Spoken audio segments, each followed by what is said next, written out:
Satyavedu MLA Adimulam రాసలీల వ్యవహారం మరోసారి తెరపైకి వచ్చింది. సీఎం చంద్రబాబు దృష్టికి నియోజకవర్గం ప్రజలు ఇష్యూని తీసుకువెళ్లారు. పూర్తి పేర్లు, వివరాలు, ఆధారాలతో సీఎంఓకు లేఖ రాశారు. సత్యవేడు నియోజకవర్గం ప్రజానికం పేరుతో చంద్రబాబుకు లేఖ పంపించారు. ఆదిమూలంను తప్పించి వేరే వారికి బాధ్యతలు అప్పగించాలని విన్నవించుకున్నారు. సుమారు 50 మందికి పైగా మహిళలు ఆదిమూలం బాధితులని పేర్కొంటూ కొందరి పేర్లు, ఊర్లతో సహా వివరాలను లేఖలో పొందుపరిచారు. సీఎం వద్దకు ఈ లేఖ రావడంతో ఎలాంటి నిర్ణయం తీసుకుంటారో అనే చర్చ జరుగుతుంది.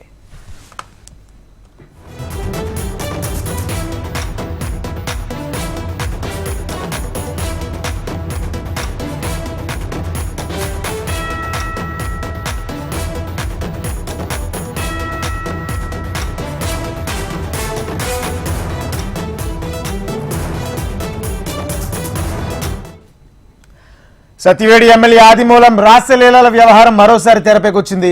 సీఎం చంద్రబాబు దృష్టికి నియోజకవర్గ ప్రజలు ఇష్యూని తీసుకువెళ్లారు. పూర్తి పేర్లు, వివరాలు, ఆధారాలతో సీఎంఓకు లేఖ రాశారు. సత్యవేడు నియోజకవర్గ ప్రజానికం పేరుతో చంద్రబాబుకు లేఖ పంపించారు. ఆదిమూలంను తప్పించి వేరే వారికి బాధ్యతలు అప్పగించాలని విన్నవించుకున్నారు.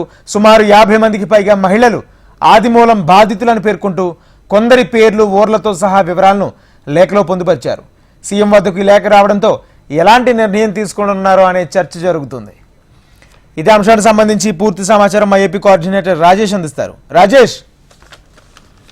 రాజేంద్ర, సత్యవేడు ఎమ్మెల్యే మరోసారి న్యూస్ లో ట్రోల్ అవుతున్నారు. సత్యవేడు ఎమ్మెల్యేపై దాదాపు 50 మంది మహిళలపై అసభ్యకరంగా ప్రవర్తిస్తున్నారనేసి సీఎంఓకు లేఖ రాశారు. సత్యవేడు నియోజకవర్గ ప్రజలు అనేసి పేరుతో సత్యవేడు ఎమ్మెల్యేపై అని ఎవరైతే మహిళలు అయితే ఇబ్బంది పెడుతున్నారో ఆ మహిళల పేర్లు, వారి ఫోన్ నెంబర్లతో సత్యవేడు ఎమ్మెల్యే చేసే రాసారేలపై పూర్తిగా సీఎంఓకి సమాచారం ఇవ్వడంతో పాటు సత్యవేడు నియోజకవర్గానికి సంబంధించిన టీడీపీ ఇన్ఛార్జిని కూడా మారిస్తే టీడీపీకి బలం చేకూరుతుంది, లేదంటే టీడీపీకి బ్యాడ్ నేమ్ అనేసి చెబుతున్నారు. అయితే గతంలో కూడా హైదరాబాద్ లో ఓ మహిళ తనని ఇబ్బంది పెట్టాడు. సత్యవేడు ఎమ్మెల్యే ఆదిమూలం బాగా ఇక్కట్లు గురి చేశాడు. తనని ప్రత్యేకంగా రమ్మని చెప్తున్నారు అనేసి ఇప్పుడు మీడియాకి తెలియజేసిన మహిళ సమస్యను 2 నెలల క్రితం మనం విన్నాం. అయితే ఈ తరుణంలో చూసుకుంటే సత్యవేడు నుంచి దాదాపు 50 మంది మహిళలకు సంబంధించిన పేర్లు, వివరాలతో సహా సత్యవేడు నియోజకవర్గ ప్రజలు అంటూ సీఎంఓకి లేఖ రాయడం, సీఎంఓ కూడా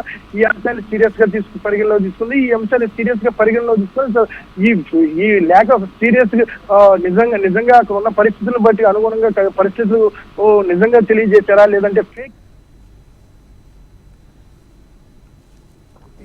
ఉన్న 50 మంది వివరాలు, అదేవిధంగా 50 మంది ఫోన్ నెంబర్లతో, అదేవిధంగా సత్యవేడులో అసలు ఏం జరుగుతుంది, అక్కడ ఎమ్మెల్యే ఈ రాసలీలలో అసలు ఈ అన్నిటికీ ఏంది కారణాలు అనే కోణంలో సీఎంఓ కూడా ఇప్పటికే ఈ అంశం మీద సీరియస్గా తీసుకొని విచారణ తెలియజేస్తుంది. అయితే పూర్తి స్థాయిలో చూసుకుంటే సత్యవేడు ఎమ్మెల్యే గతంలో కూడా ఇదే తరహాలో ఆదిమూలం రాసలీలలు అనే తంతు బయటపడింది. ఈ తరుణంలో ఇప్పుడు కూడా పూర్తి స్థాయిలో పూర్తి వివరాలతో 50 మంది మహిళలు వారిని 50 మందిని కూడా అనేక రకాలుగా ఇబ్బందులకు గురి చేస్తున్నాడు. పార్టీలో టీడీపీ ఎమ్మెల్యే అయిన దగ్గర నుంచి కూడా 50 మందిలో అధికారులు ఉన్నారు, కొంతమంది చిన్న ఉద్యోగస్తులు ఉన్నారు, ఇతర పార్టీకి సంబంధించిన మహిళలు కూడా ఉన్నారు అనేసి వాళ్ళు ఎవరెవరు వారి వివరాలతో సహా సీఎంఓ చేయటం ఇప్పుడు సీఎంఓ సీరియస్గా తీసుకుంది. ఎందుకంటే ఇక్కడ నిజం లేకపోతే వివరాలతో, ఫోన్ నెంబర్లతో సహా ఫిర్యాదు రాదు అనే నమ్మకం సీఎంఓలో ఉంది. అయితే పూర్తి స్థాయిలో అసలుకి ఈ ఫిర్యాదులు ఎంత మేరకు నిజం అనే కోణంలో సీఎంఓ దర్యాప్తు చేస్తుంది. Rajendra. Right, thank you Rajesh.